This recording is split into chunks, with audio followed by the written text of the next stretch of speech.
Bonjour à tous et bienvenue sur le live EDTNJ dédié au Master GEMIT. Alors, qu'est-ce que ça veut dire GEMIT? Alors GEMIT, ça veut dire gestion des énergies en milieu tropical et insulaire. D'accord. Alors, autour de cette table, nous avons réuni deux étudiants, Eirani et Aymanari, et la responsable développement du département ressources humaines, Moyana. Merci d'être là. Alors, Merci. Première question pour Moyana. Concernant le master, quel type de métiers sont concernés par ces études? Alors, avant de répondre à la question, j'aimerais juste faire un petit historique pour mettre en valeur le rôle de l'entreprise dans la mise en place de ce master. Donc, c'est sous l'impulsion de notre ancien PDG, Grégoire de Chilaz, que ce master a pu être mis en place avec le partenariat de l'université. L'objectif affiché de l'entreprise, c'est d'appréhender les limitations d'utilisation aux énergies renouvelables, qui est le cœur en fait de la transition énergétique ici en Polynésie. Donc, à l'issue de ces formations, les étudiants qui auront validé les UE, ils pourront notamment se diriger vers des métiers de production de l'énergie, mais aussi s'intéresser aux énergies renouvelables, aux problématiques liées à leur stockage, la maîtrise de l'énergie aussi dans les bâtiments et tout ce qui a trait en fait à l'utilisation des énergies propres et renouvelables. Finalement, le champ des possibilités est grand parce que justement, il faut commencer à s'y intéresser. D'accord. Alors, je voudrais aussi préciser à nos amis internautes que sur le site upf.pf, il y a plein d'informations sur les métiers autour de ce master. Alors, déjà, toujours Moyana, peux-tu nous dire quel diplôme il faut et en quoi consiste le dossier de candidature? Alors oui, donc le niveau qui est attendu pour entrer en première année de master, comme tous les masters du monde, c'est un bac plus 3, plutôt orienté scientifique et technologique. Donc le dossier de candidature est plutôt simple à être constitué, donc il faut juste les relevés de notes du bac, des études universitaires, les copies de diplômes dédiés, un CV, une lettre de motivation. Alors, juste pour préciser un peu, le master, c'est un parcours en 2 ans. La première année se fait à Belfort, en France métropolitaine, et la seconde année, en alternance, ici, en Polynésie, avec des cours à l'université et une expérience professionnelle dans une entreprise. D'accord. Donc, Eirani et Aymanari font partie de la première promotion. Donc, vous avez déjà fait votre année à Belfort, et là, vous êtes en 2e année. Alors, en première question, j'aimerais bien savoir quel était votre parcours avant de commencer le master? Ok. Donc déjà, bonjour à tous. Donc mon parcours il est un peu, je dirais, classique. J'ai fait un BTS électrotechnique pendant 2 ans. Ensuite, après ce BTS, je suis parti 1 an en Nouvelle-Zélande pour perfectionner mon anglais, suivi d'une licence pro en énergie renouvelable à l'Université de la Polynésie française. Et après cela, j'ai candidaté pour mon master GEMIT à Belfort. D'accord. Et pour ma part, en fait, je suis issu d'un bac scientifique. Suite à ça, j'ai postulé en BTS électrotech au lycée de Papara. Ensuite, on m'a proposé de poursuivre mes études en L3, professionnel, donc comme on a mis à l'université. Et pendant mon année de licence, j'ai eu l'occasion de la préparer avec une alternance à EDT. Et à la fin de cette année de licence pro, on m'a encore proposé de poursuivre mes études en métropole pour la première année de master. D'accord. Et première année de master à Belfort et plutôt sur le Fénois pour la 2e année. Et on finit par un stage en entreprise. D'accord, on reviendra sur le stage juste après. Moyana, quand est-ce que commence la session d'admission au master? Alors, pour les étudiants qui sont intéressés, c'est maintenant qu'il faut préparer son dossier et le déposer à l'université. Il faut juste savoir que EDTNJ n'intervient pas dans la sélection des étudiants qui seront retenus pour poursuivre ce parcours de formation. Et quelle que soit la décision de l'université, il y aura toujours un retour vis-à-vis des étudiants intéressés.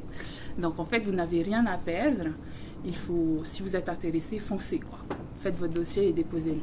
D'accord, c'est maintenant. Alors. C'est maintenant. Alors, comment s'est déroulée cette année en métropole? Comment vous pourriez décrire une journée type, par exemple?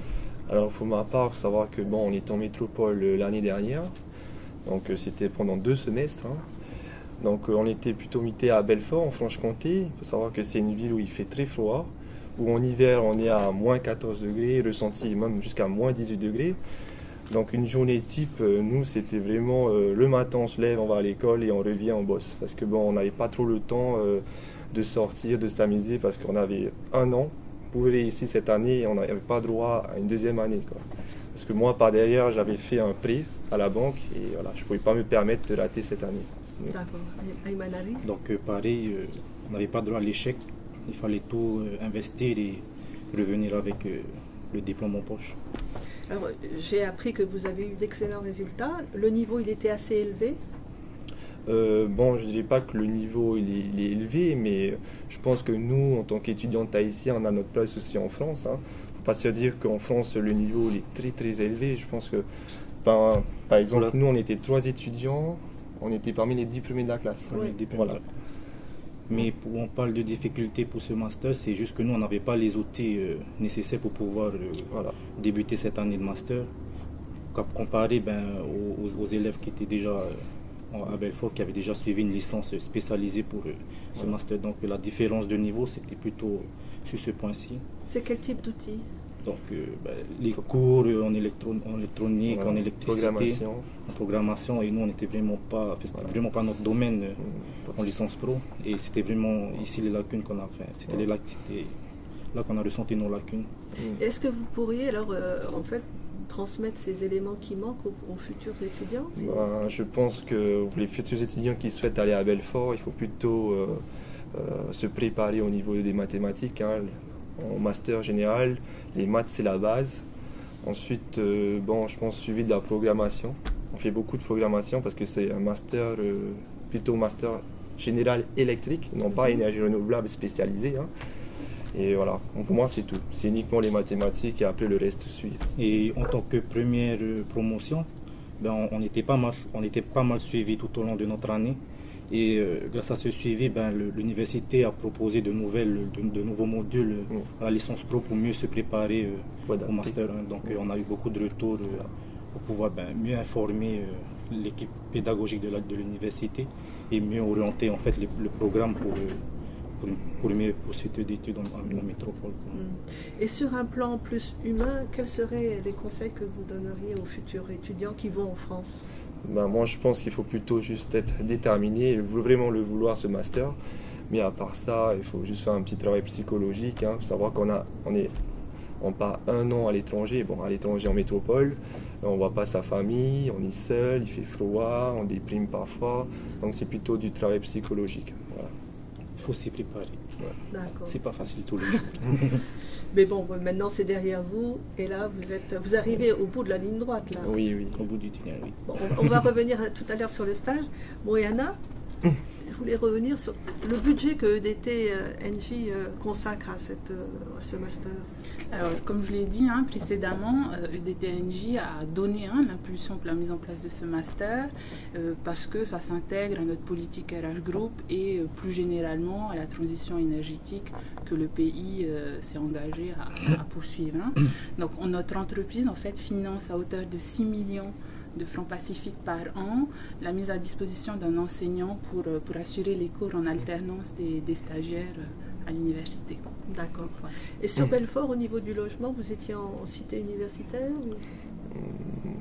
Pour ma part, j'avais le choix d'aller en cité universitaire, mais étant donné que je suis parti avec ma copine, donc j'ai préféré avoir mon propre appartement. Et l'avantage à Belfort, c'est que c'est une ville qui est assez éloignée, donc les prix des logements ne sont pas si élevés que ça. Ouais. Le niveau de vie n'est pas trop élevé. Pas du tout. Pas du tout. Ouais. Pas du tout. Voilà. Par exemple, moi, je paye à peu près pour, en gros, 60 000 francs un petit appartement par mois. Voilà, c'est pas si élevé. Ouais. Et en plus du fait que le niveau de vie là-bas n'est pas assez élevé, on profite quand même de beaucoup d'aides venant du gouvernement français et tout ça. Donc ça facilite beaucoup plus la tâche administrativement parlant. D'accord. Ouais. Alors quand vous êtes revenu, vous avez repris les cours et en parallèle vous aviez un stage à réaliser. Oui. Vous pourriez nous parler parce que vous êtes dans deux filiales de EDT différentes, je crois. En fait, on est dans la même formation master, on est dans la même entreprise pour notre stage, mais on a des sujets différents. D'accord, donc on va commencer par Emiliano. Ouais, donc moi je suis amené en fait à faire des propositions de nouvelles centrales hybrides pour les nouvelles concessions de DT en 2020. Parce qu'en fait, étant donné qu'en 2020 les concessions se terminent, donc voilà, on doit se préparer en fait au marché et faire des propositions plutôt techniques. Alors hybride, c'est-à-dire qu'on combine deux sources. Au moins 2 sources d'énergie, voilà, de production d'énergie électrique. D'accord. Et pour ma part, mon stage consiste en fait en la maintenance des centrales solaires photovoltaïques, donc en particulier celle de la zone industrielle de la Ponaru qui appartient à EDT, et un deuxième site qui se trouve à Bora Bora, à l'hôtel de Méridien, où je suis censé entretenir les centrales et les remettre à niveau. Et mon deuxième sujet consiste en fait à proposer des perspectives de stockage ici en Polynésie française en termes de nouvelles technologies telles que les stockages par batterie, les stockages chimiques comme l'hydrogène, des stockages inertiels, donc avec des volants d'inertie ou par air comprimé. Et voir quels sont comment on dit ça, quel est le potentiel de l'intégration de ce type de technologie en Polynésie française, avec les tailles, avec des domaines insulaires qu'on a ici. D'accord. Donc pour vous, le diplôme, enfin l'obtention du diplôme, c'est quand alors? Je pense que c'est à la fin de notre stage, hein. On passe une soutenance et à la fin, je pense que le jury validera en fait notre diplôme ou pas. Donc c'est vers septembre par là? Donc ça sera oui, dans les eaux de septembre où on aura notre diplôme. Alors comment vous envisagez le futur moi, je souhaiterais plutôt faire une insertion professionnelle à la fin de mon master, chercher une société locale et intégrer. Voilà. Bon, restez plutôt sur le territoire. Alors. Oui, restez sur le territoire. Mais pour moi, peu importe la société, pour moi, c'est vraiment, je suis à la recherche d'expérience, car c'est vraiment la faiblesse pour nous, à notre niveau en tant que cadre, futur cadre. C'est vraiment le manque d'expérience qui nous bloque un peu dans nos recherches d'emploi. Et voilà, tout est bon à prendre, surtout à notre niveau. Et si vous aviez une proposition à l'extérieur, dans les îles du Pacifique ou même aux États-Unis? Pour ma part, ça serait sans hésitation. Ouais. On peut en discuter peut-être alors. Oui, pour vous, l'objectif, c'est d'avoir de l'expérience, d'avoir dans votre CV quelques années. Et mettre en application tout ce qu'on a pu apprendre jusqu'à aujourd'hui. Et, voilà. Et revenir plus fort sur le fait nous proposer de meilleures solutions. Alors justement, pour parler de tout ce que vous avez appris, aussi bien pendant le master que pendant le stage, à votre avis, quels sont les enjeux futurs pour la Polynésie en termes d'énergie? Je pense que les enjeux, c'est plutôt politique, économique et technique. Bon, je vais plutôt parler technique. Le fait en fait d'avoir une augmentation de pénétration d'énergie renouvelable, ça pose pas mal de problèmes au niveau des réseaux électriques, surtout à Tahiti, étant donné qu'on a des fluctuations de puissance sur le réseau et que plus on intègre en fait des énergies renouvelables sur le réseau, plus le réseau électrique se complexifie en fait. Donc il faudra mettre en place de nouvelles technologies innovantes et je pense que surtout pour Tahiti. On parle beaucoup là en ce moment de stockage. Le stockage, ça intervient justement dans cette stabilité. Donc avec les énergies renouvelables qui sont connues comme être des énergies intermittentes, donc on peut comprendre que le soir il n'y a pas de soleil évidemment, donc il faut pouvoir la stocker et c'est vraiment le problème des énergies renouvelables. Donc proposer des solutions de stockage à notre échelle semble être la meilleure solution pour pouvoir passer la transition énergétique. Là, je vais me retourner maintenant vers Moana parce que là, donc, on a eu le témoignage de 2 étudiants. On sait que la plupart des étudiants sont obligés de faire leur expérience. Aujourd'hui, vous en êtes tout au niveau des perspectives chez EDTNJ de recrutement? Alors aujourd'hui, EDTNJ, c'est environ 500 collaborateurs répartis dans nos 19 concessions. L'année dernière, à titre d'exemple, on a embauché 14 collaborateurs, dont 50% en agent de maîtrise et cadre, dont seulement 3 femmes. On a du mal à féminiser encore nos métiers techniques. Voilà. D'ici fin juillet 2018, on va intégrer l'équivalent des personnes qui ont intégré l'année dernière EDTNJ, donc 14 collaborateurs, dont 4 femmes. Alors, la transition énergétique, c'est le fil rouge de nos actions et de nos objectifs de l'entreprise. Donc avec nos techniciens et nos ingénieurs aujourd'hui, actuels, on travaille déjà sur des projets innovants. Donc la perspective d'intégrer des diplômés qui ont fait ce parcours, elle va arriver. Pas demain, peut-être après-demain. On a déjà des techniciens qui travaillent sur ce sujet. On dit parfois que dans certains secteurs, on ne connaît même pas aujourd'hui les futurs métiers. Vous avez cette impression? À plusieurs reprises, nous avons eu des retours, par exemple de grosses sociétés, comme quoi nous, en tant que futurs cas dans le domaine des énergies renouvelables, on est amené en fait à créer de nouveaux types de métiers qui sont encore à l'heure d'aujourd'hui pas existants. Et pour nous, voilà, comme on a pu entendre chez EDT, ils commencent à étudier un peu les prévisions solaires.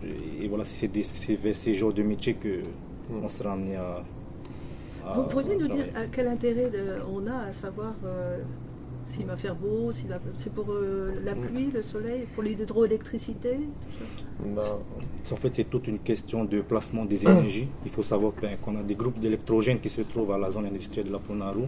On a des barrages hydroélectriques dans nos vallées et on a du solaire éparpillé un peu partout sur Tahiti. Et vraiment, le problème, c'est de placer tous ces types d'énergie en sachant que les énergies renouvelables sont intermittentes. Donc, savoir à l'avance quel temps fera demain, c'est primordial pour le placement de ces types d'énergie et pouvoir consommer de manière optimale l'énergie fossile, par exemple, pour nos groupes électrogènes. Donc, c'est vraiment pour pouvoir replacer toutes ces énergies qu'on a besoin en fait de prévoir la météo de demain. D'accord. Alors tout à l'heure, Moana parlait aussi du recrutement féminin. Donc je sais qu'il y a des mécaniciens, des ingénieurs femmes chez EDT. Est-ce que vous avez vu parmi les étudiants à Belfort beaucoup de femmes?